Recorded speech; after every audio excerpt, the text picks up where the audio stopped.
Hi, Emily. Hey, Mr. Koganti. Thanks for letting me come talk to you.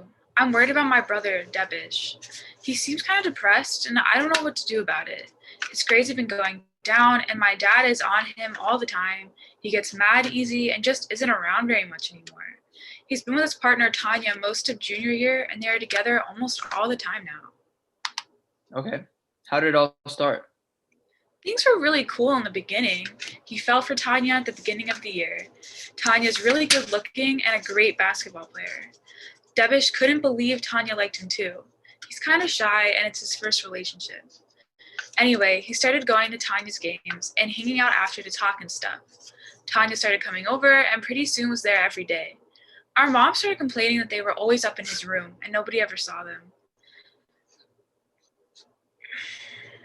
Debish told me that Tanya didn't like my mom and how mom was always ragging on them to spend time with the family.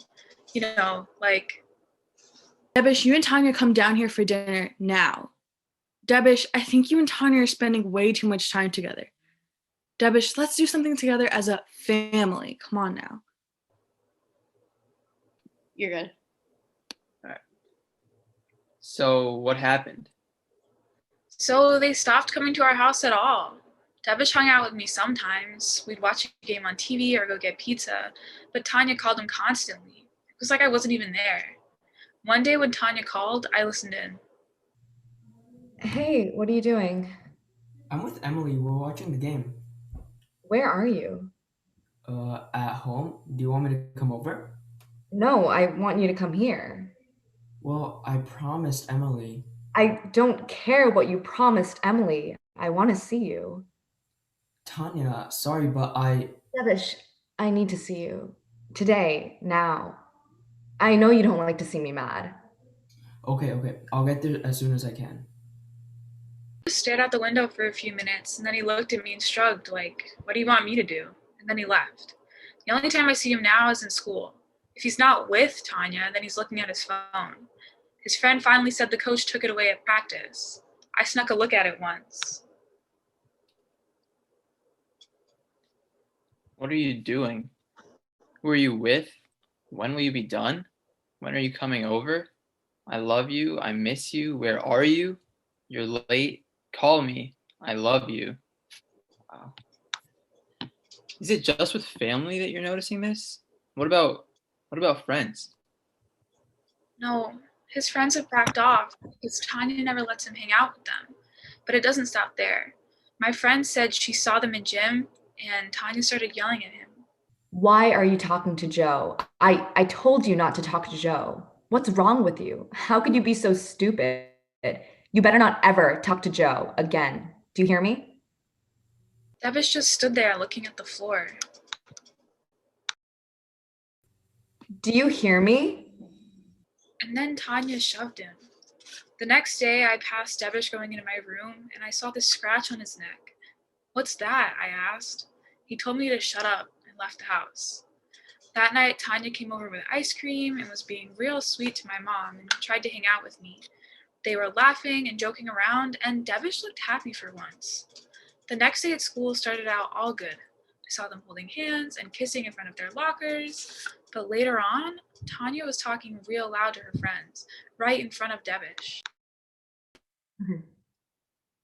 What is wrong with him? He is such a terrible boyfriend. He can be so stupid. I don't know why I put up with him. Devish just stood there looking embarrassed. I tried to talk to him after that. Devish, why are you still with Tanya? It seems like you're always getting talked down to. You don't know Tanya, Emily. I see what Tanya says to you and how it makes you feel. It's not right. Look, Tanya gets mad sometimes, but is really trying. And is a good person. Like when we were all hanging out at the house together the other night. Remember? Most of the time things are a lot of fun, and I'm happy that we're together. Devish, you deserve to be treated better. Stop, Emily. I love Tanya, and it's really none of your business. Have things gotten any better? No, it just keeps going. After the big fights, Tanya brings him stuff. Devish had a new shirt on the other day, and I know my mom didn't buy it for him. In December, I thought maybe they had broken up because he was home a lot and in a really bad mood. But then Tanya took him to a concert and paid for everything. I heard them talking when they got back. I'm sorry. I'm just under a lot of stress. It won't happen again. I promise. I love you. Please, Debish, I need you. Oh, I guess they got back together. Again. I'm worried about him, and I don't know what to do. Emily, you did the right thing by coming to talk to me. Let's talk about how we can help Debish. Thank you to our actors. Hi, we're High Tops from South Brunswick High School. High Tops stands for Health Interested Teens' own program on sexuality. We are 35 seniors who have been trained in leadership and sexuality issues. Today we're going to do a workshop for you about abusive relationships and sexual assault. Our workshop is called Breaking the Cycle, Dating Violence, and Sexual Assault Prevention. My name is Emily. Hi, my name is Debish Sahu. My name is Randy. Hi, my name is Griffin. Hi, my name is Alex. Hi guys, my name is Jenna. Hi, I'm Tanya. Hi, I'm Vishal. And this is Bella. What you just saw was an example of dating violence. Dating violence is a pattern of abusive behaviors between two people who are in a relationship together. It can include all kinds of negative behaviors one person uses to gain and maintain power and control over the other person. There are 3 common types of dating violence. The first is physical abuse, and this is what most people think of when they hear the term dating violence. Some examples of physical abuse are hitting, kicking, holding down, and shoving. Another type of dating violence is emotional abuse. And some examples of emotional abuse are yelling, name-calling, humiliating, and threatening. And lastly, the third type of dating violence is sexual abuse. Some examples of sexual abuse are rape and any kind of sexual contact without consent, the refusal to use protection, or coercing someone into having sex. Teen dating violence is a serious problem in the United States. 1 in 3 teens is a victim of physical, emotional, or sexual abuse by dating partner. The story of Amari and Kai is a common one. In this case, Amari was the victim or survivor, but we know that teens can be abusers or victims regardless of their sexual orientation or gender identity. We are here today because we want to raise everyone's awareness about this problem. We hope that we can all take a minute to think about our relationships. If we are causing harm or experiencing abuse, or if we have friends in this situation, we need to have the courage to speak up and get help. Today, we're going to help you think about how to identify red flags, say no to what you want, get help, and get out. What's taking so long? It's ready now. I'm sorry. I thought you were coming home later. Thought I was coming home later? You know what time I come home. I'm sorry. I guess I just got confused. I thought you had a late meeting. But dinner is ready now, so let's eat. You got confused? I come home at the same time every day. What are you, stupid? Mom, I don't have time to eat. I gotta go find Tanya. She was supposed to call me hours ago. Okay, Randy. Hey, Tanya, we're gonna go see a movie with Luke and Jeff. Do you want to come by any chance? I don't know. I have to check in with Randy, and I think he might have made plans for us, so. Weren't you with him all weekend? I never get to see you anymore. Oh, hey, Devesh. Hey Tanya, what are you guys up to? I'm going to the movies with Luke and Jeff. Do you want to come? Sounds good, but I have a lot of work to do tonight. Man, I wish I could go, but you guys have fun. I'll call you later. Okay, don't work too hard. I'll talk to you later. Devish is so nice to you. You're so lucky. Well, yeah, Devish is my boyfriend. Of course he's gonna be nice to me. We're nice to each other. Why do you say that? I don't know. He gets mad at me a lot and calls me names. He makes me feel really stupid. Actually, I've sort of noticed. You know, Tanya, you should... Oh. Hi, Randy. Tanya, where have you been? I've been calling you for like an hour. Why don't you even answer your phone? Hey, are you even listening to me? I'm sorry, Randy. I guess I left it at home. I was just about to call you from Alex's. What? Are you stupid? Randy, she forgot her phone.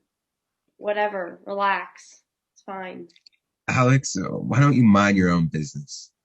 Tanya, where have you been? I'm sorry. Please, just don't be mad at me. Tanya, I wouldn't get so mad at you if you just do what I tell you to do. Sometimes you're so dumb. I don't know why I stay with you. Okay, I'm sorry. I won't forget my phone again. Can't you guys ever watch a movie that I'd like? I can only watch so many movies with fast cars and things exploding every 5 minutes. Okay. Next time we will. Whatever. Hey, Griffin, where's Bella? You guys are always together. She'll be here. She had to do some homework. I hope it takes a while. What's that supposed to mean? I know this sounds messed up, but sometimes it's just too much. Bella can get really jealous. Griffin, she's super into you, bro. Besides, I think the jealousy thing's kind of hot. I thought so too at first. I liked it that she was into me, but now I don't know. Don't know what. I feel like Bella's always checking up on me. I get like 20 text messages whenever we're not together. Sometimes I just want to be left alone. Aw, poor Griffin. He's got this super hot girlfriend who wants him all the time. Must suck, bro. Okay, yeah, but she can't stand it when I hang out with the other guys. And if I'm talking to a girl, like just a friend after school, we have a huge fight about it. That's not cool. I've tried telling Bella to give me a little space, but it just makes it worse. She thinks that I'm cheating on her and wants to break up or something. I've never done my math homework so fast. I've missed you so much. Hi, Bella. Hi. Hi, Bella. Griffin, can I talk to you in a separate breakout room for a minute?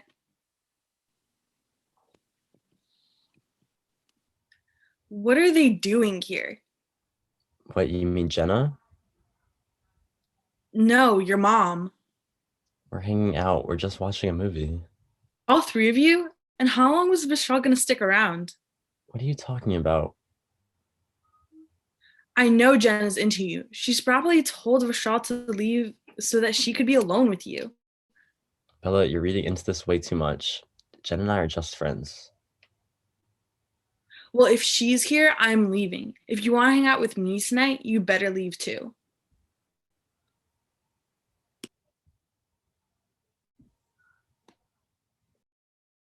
I'm so sorry. I didn't mean to, honestly. Are you okay? I'm fine, Tanya, but you really hurt me this time. I know. Look, I told you I was sorry. It won't happen again, Alex. I love you so much. Hey, I bought you this shirt. I know you've been wanting it, and it's the one you wanted, right? Tanya, stop. I can't take this anymore. No, Alex, listen, it's just that I've been so stressed lately with school and track and everything else, and you made me so mad. I wish you would just stay away from CJ. You know I can't stand to see you guys together. Tanya, I was just talking to CJ. What's wrong with you? You know I would never cheat on you. I know. I'm sorry. I'm so sorry. It'll never happen again.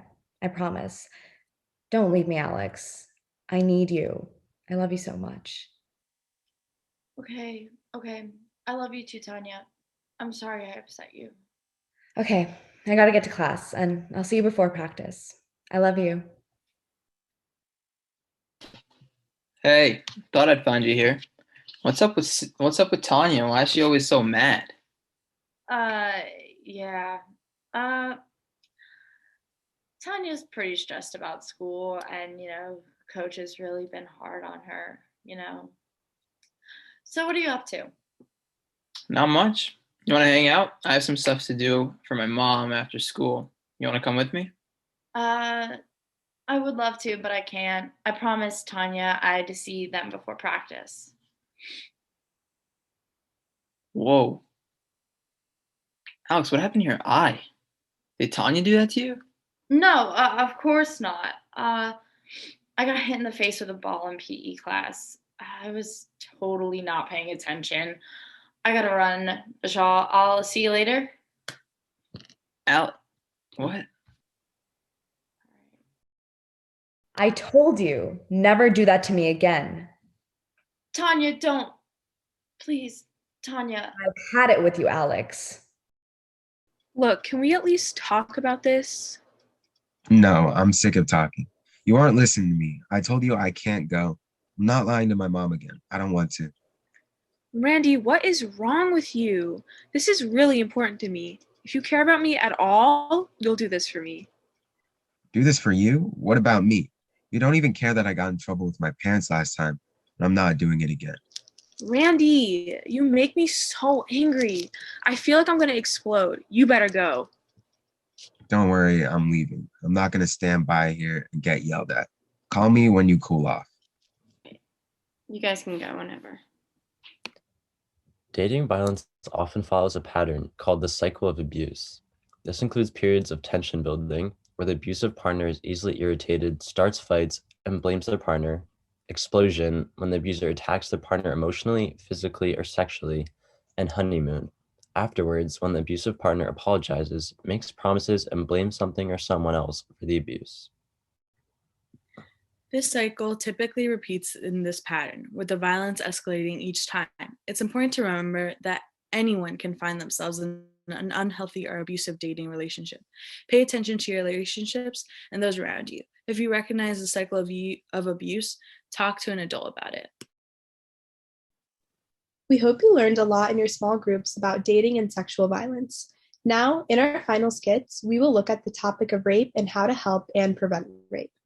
Rape is defined as unwilling sex by force. This is a devastating problem in this country. Females aged 12 to 34 are at greatest risk of being raped, and females ages 16 to 19 are 4 times more likely to be raped than anyone else. So the odds are higher that most of us will know a female who has been a victim. It's important to know that males can also be raped. 1 in 10 victims of rape are male, and that many males who suffer sexual abuse are afraid to talk about it. Rape affects us all. Lesbian, gay, and bisexual people experience sexual violence at similar or higher rates than heterosexual people, and nearly half of transgender people are victims of sexual violence at some point in their lifetime. We all need to know how to help anyone that has had a horrible experience. Forcing sex on someone can change their life forever. If someone you love is raped, it can change your life forever too. People going into unfamiliar situations are especially at risk, and going to parties where there's a lot of drinking can be dangerous.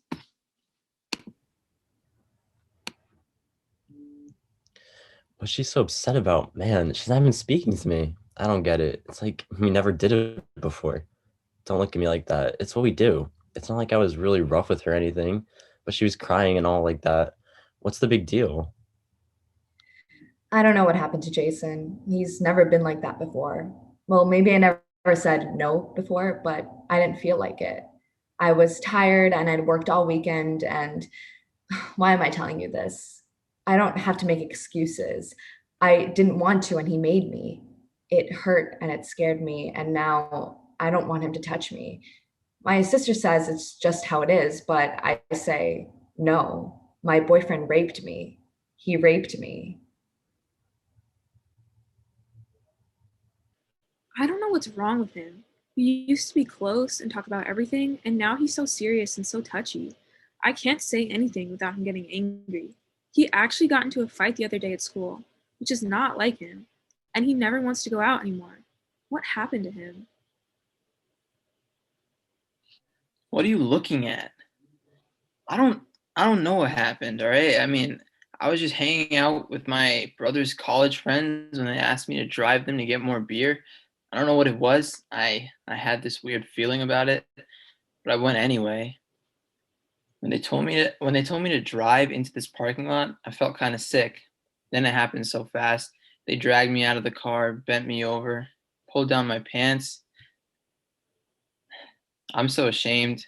I'm so angry. My girlfriend thinks I've gone crazy, but how can I tell her? How can I tell anyone? I don't know who I am anymore. Olivia and I have been best friends since 4th grade. I know her better than anybody. Last week, there was this party and she had too much to drink. I saw her hanging around with this guy that I didn't know, and later I heard she went upstairs with him. The next day, she called me crying and said he had raped her. Well, I said, you were so drunk. Did you do something to lead him on? Then she hung up on me. Now she's telling people she didn't scream or fight, and so she obviously wanted it. She isn't acting upset at all now. I hate to say this, but I think she made it up to get attention. Olivia is a really nice person, and everyone is talking trash about her. They say she's lying about getting raped by this guy, but why would she lie about that? They say she didn't scream or fight back. Well, my sister got raped at college, and she told me that she didn't fight or scream because she was so shocked. She just froze. When she tried to tell her friends and her boyfriend, they blamed her. I feel bad for Olivia. I don't mind. I don't think she would have any reason to make this up. I'm going to see if she'll talk to me. Maybe I can get her to talk to her school counselor. The first way to help prevent rape is to have and give consent. Remember, clear and sober consent must be obtained before sexual contact. Consent under the influence is not consent. The second is to trust your instincts. If something doesn't feel right, pay attention and get out of the situation. Many rape victims report that when they look back on an incident, they can remember having a funny feeling about something bad that was going to happen. The third way to prevent rape is to be a friend. This could mean intervening in a situation when you think something might be happening that isn't safe. For example, stopping someone from going off with the person they just met, or noticing that someone becomes extremely intoxicated after drinking only a small amount of alcohol. Being a friend can also mean listening, being supportive, and believing. The fourth way to prevent rape is to be an advocate. Share what you learned from this workshop with your friends and family members. Don't use victim blaming language or laugh at rape jokes. Volunteer your time for a local task force to do a research paper or topic. And hold your friends accountable for any inappropriate sexual behaviors that they exhume. There are a lot of ways you can do your part to help stop rape in our culture. Remember, rape is never the victim's fault. No matter what, no one has the right to force sex upon someone else. Nobody deserves to be raped. Rape, by definition, is unwilling sex by force. It doesn't matter the time or the place, or whether you know the person or not. When a person says or implies no and is forced to do something, it's rape. There are no exceptions. That's the law. What gives people dignity is the choices they make and the respect others have for making those choices. Rape says the person doesn't count. We hope you have gotten a lot from what we've talked about today. It's important to be clear and assertive about what you want in your relationships and listen to and respect the wishes of your partner. We also hope that you'll be a good friend and intervene if you think someone is putting themselves at risk. But remember, it is never the victim's fault. And please remember to make your sexual decisions sober. Thank you guys for being a good audience.